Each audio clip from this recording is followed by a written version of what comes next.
to Zechariah, and we're going to be in chapter 2 and 3 this evening. Zechariah chapter 2, we'll begin our reading. We know that Zechariah of the minor prophets is... Did Mr. Chris fall down again going out the door? Not this time. I missed it. Oh, you didn't go out the door. No, it's Devin. Oh, did Devin fall down? Not yet? Okay. I meant to watch to see if you fell down, and then I realized, and then you saw you sitting there, you weren't going out. He's fallen the last couple of times he's gone out. And so, anyway, keep an eye out for that and I want to see it next time. I always miss the good things. Zechariah chapter 2. Chapter 2. Zechariah is unique among the minor prophets, as all the minor prophets are unique among the minor prophets. Boy, they're not just the minor prophets, are they? They all have individual material. They have individual groups that they're addressed to and looking to help. And then also the spirit of the material. And Zechariah is an encouraging book. But the interesting thing about Zechariah, and one of the distinctives of it among the minor prophets, would be that it has so much prophetic material. In other words, it's not just talking about Israel. It actually talks a lot about end times and a lot of dual purpose material. And of course, much material about the Messiah, the Christ. We'll actually see that tonight.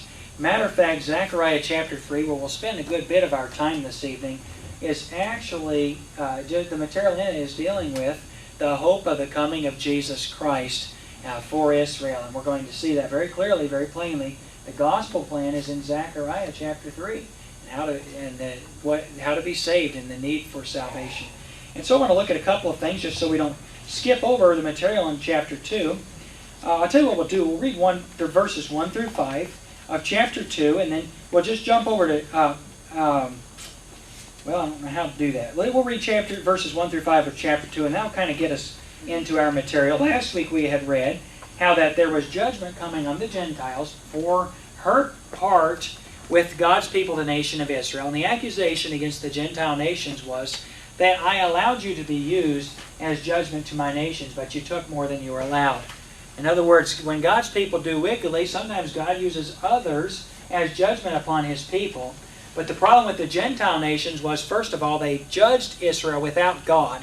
And God is the God of all living, my friend. God may use the wicked and use them for judgment, my friend, but He's still their God, and He'll still judge them as well. But the wicked puff themselves up against God. You know, the passage of Scripture we were in Sunday evening in our service about Sennacherib and his arrogance against God Almighty, literally writing a letter challenging God Almighty, saying all the gods of all the other nations could not resist me, could not stop me from conquering them, and you, the God of Hezekiah, are not going to be able to stop me because you're only one God. If multiple gods can't stop me, how are you going to stop me? Well, we know the answer to that. The other gods were fake.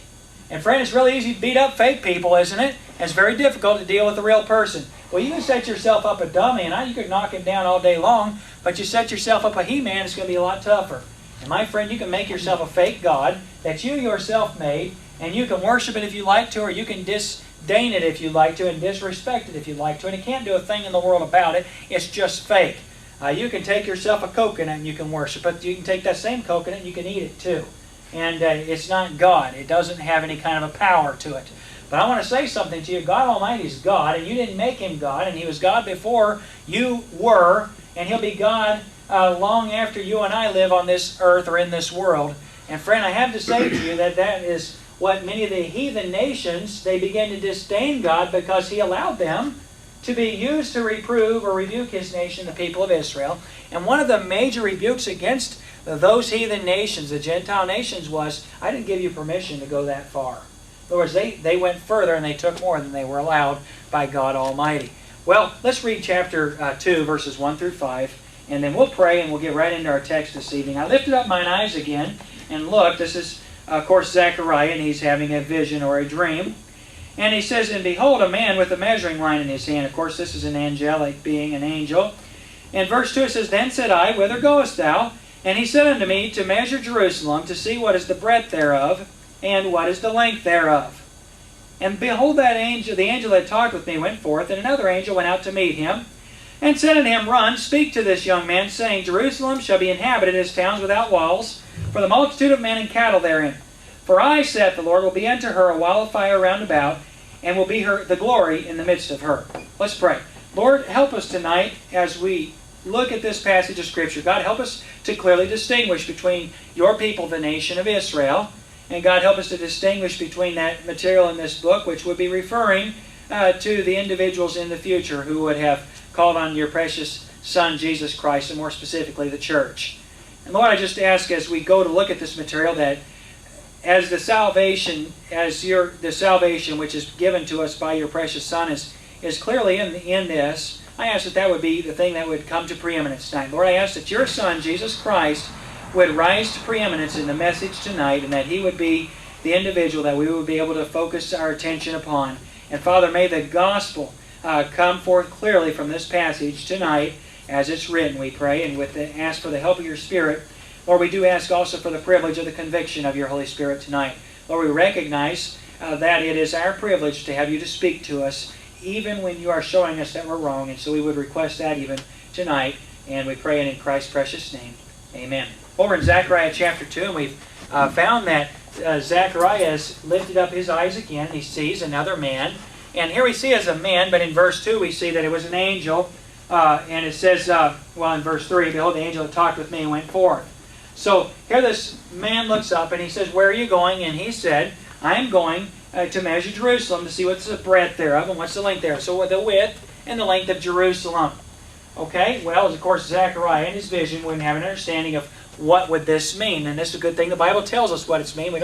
What it means. We don't need to have an interpretation. The Bible interprets itself.